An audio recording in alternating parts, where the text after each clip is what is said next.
저는 처음부터 이 계엄의 결재자는 김건희라고 계속 말을 했습니다. 대구고검에 좌천돼 있던 윤석열을 서울중앙지검장을 만들어준 게 김건희입니다. 윤석열이 잘해서 온 게 아니에요. 사실을 구술을 한 사람이고 최동욱 전 검찰총장과 나이가 1살 차이밖에 안 납니다. 좌천돼 있던 윤석열을 중앙지검장으로 영전시키는데 혁혁한 공을 세웠던 게 김건희였어요. 김건희가 당시에 정운찬 전 총리 등 막강한 문재인 쪽 사람들과 네트워크를 구축을 했었고 많은 노력들을 했습니다.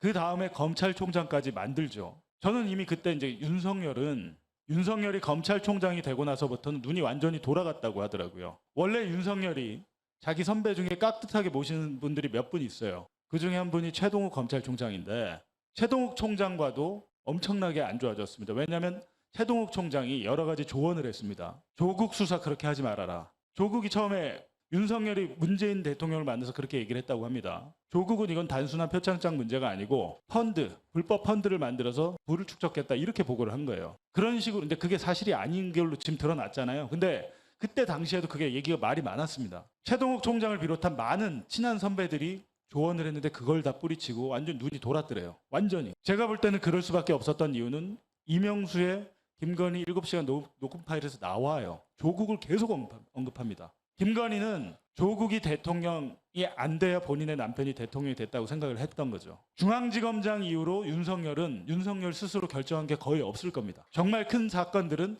김건희가 결재를 했을 것이고 저는 이 비상계엄 내란 또한 김건희의 결재 없이만 안 됐다. 12월 3일에 오후에 김건희가 압구정동에 성형외과를 갑니다. 일부러 그 CCTV를 다 남겨요. 대통령 주치 자문위가 성형외과 의사가 된 적도 처음이에요. 박동만 성형외과 의사 서울 신사동에 있습니다. 그게 언론 보도로 나와요. 며칠 뒤에. 그 언론 보도 김건희가 내란 당일에 성형외과를 갔다가 몇 시에 들어가서 몇 시에 나왔다. 이 언론 보도 제가 볼 때 김건희가 기획한 겁니다.